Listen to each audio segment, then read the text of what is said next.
அனைவருக்குமே வணக்கம். சற்று முன் கிடைத்திருக்கக்கூடிய ஒரு மிக மிக முக்கியமான செய்தி ஒன்று வெளியாகியுள்ளது. சற்று முன் நீதிமன்றத்தில் உதயநிதிக்கு அடி உதை.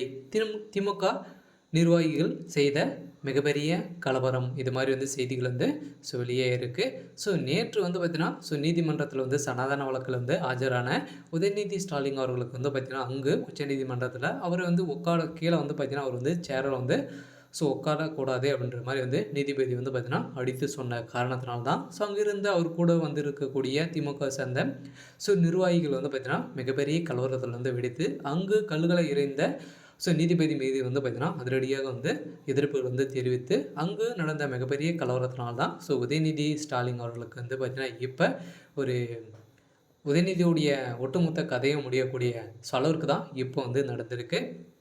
இதை பற்றி தான் இந்த வீடியோவில் நம்ம முழுமையாக பார்க்க போகிறோம். அதுக்கு முன்னாடி நம்ம சேனலுக்கு இப்போ தான் நீங்கள் முதல் முறையாக வந்திருக்கீங்க அப்படின்னா மறக்காமல் நம்மளுடைய சேனலை சப்ஸ்கிரைப் பண்ணி சப்போர்ட் பண்ணுங்கள். வாங்க வீடியோக்குள்ளே போகலாம். நீதிமன்றத்தில் பார்த்தீங்கன்னா அவருடைய வழக்கில் இப்போ உச்சத்தை அடைஞ்சிருக்கு இல்லையா. இந்தியா முழுவதுமே இருக்கக்கூடிய மக்கள் அனைவரையுமே பார்த்தீங்கன்னா சனாதன வழக்கில் பார்த்தீங்கன்னா உதயநிதி ஸ்டாலின் அவர்கள் பேசிய தரைக்குறைவாக பேசிய உதயநிதி ஸ்டாலின் அவர்களுக்கு நிறைய எதிர்ப்புகளை இந்து மதத்தை ஒட்டுமொத்தமாக ஒழிக்க வேண்டும் அப்படின்ற மாதிரி தான் பார்த்தீங்கன்னா உதயநிதி ஸ்டாலின் அவர்கள் பேசிய சம்பவத்தினால ஏற்கனவே பவன் கல்யாணம் அவர்கள் பார்த்தீங்கன்னா உதயநிதி நிறைய வழக்குகள் பதிவு செய்து இப்போ அவருடைய ஒட்டுமொத்த கதையும் முடித்திருக்காங்க. இதன் அடிப்படையில் தான் நீதிமன்றத்தில் ஆஜரான நேற்று உதயநிதி ஸ்டாலின் அவர்களுக்கு எதிராக தீர்ப்பு வந்திருக்கும் நிலையில் அவருடைய நிலையை பார்த்தீங்கன்னா அங்கே திமுக சேர்ந்த நிர்வாகிகள் பார்த்தீங்கன்னா நிறைய எதிர்ப்புகள் தெரிவித்த நிலையில் தான் நீதிபதி அல்லி அவர் முன்பே இந்த விசாரணை வந்திருந்தது. இதன் அடிப்படையில் அல்லி அவர்களை பார்த்தீங்கன்னா தரைக்குறைவாக பேசிய திமுக சேர்ந்த நிர்வாகிகளும் அமைச்சர்களும் செய்த மிகப்பெரிய கலவரத்தினால்தான் அங்கு மிகப்பெரிய கலவரங்கள் வெடித்து உதயநிதிக்கு பார்த்தீங்கன்னா தனியாக கொண்டு அங்கு அவருக்கு அடி உதை ஏற்பட்ட சம்பவம் பெரும் அதிர்ச்சியை ஏற்படுத்தியிருக்கு. இருந்தாலும் சனாதன வழக்கில் இவரே ஒட்டுமொத்தமாக முடியக்கூடிய அளவுக்கு தான் இப்போ நடந்திருந்தாலும் உதயநிதி ஸ்டாலின் கதையை ஒட்டுமொத்தமாக முடிய போகுது.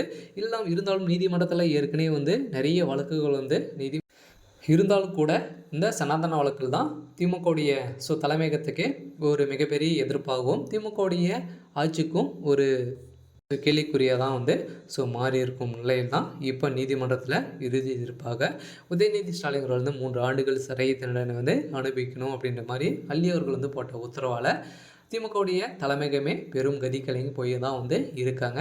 இருந்தாலும் திமுக சேர்ந்த அமைச்சர்களும் அடுத்தடுத்து டார்கெட் பண்ணி இப்போ பார்த்தீங்கன்னா ஏற்கனவே சொத்து குவிப்பில் வழக்கில் சிக்கிய அமைச்சர்கள் அவர்கள் அனைவருமே சிறையில் அடைக்கப்படணும் அப்படின்ற மாதிரி பார்த்தீங்கன்னா இப்போ வரக்கூடிய அனைத்து விதமான சொத்து வழக்குகளும் பார்த்தீங்கன்னா தாமாக முன் இருக்கக்கூடிய அளவிற்கு இப்போ நீதிமன்றம் போட்டிருக்கும் உத்தரவால் தான் திமுகவுடைய தலைமையகத்துக்கு ஒரு மிகப்பெரிய செய்தியாக விழுந்திருக்கு. இருந்தாலும் என்ன நடக்க போகுது அப்படின்றத வெயிட் பண்ணி பார்க்கலாம்.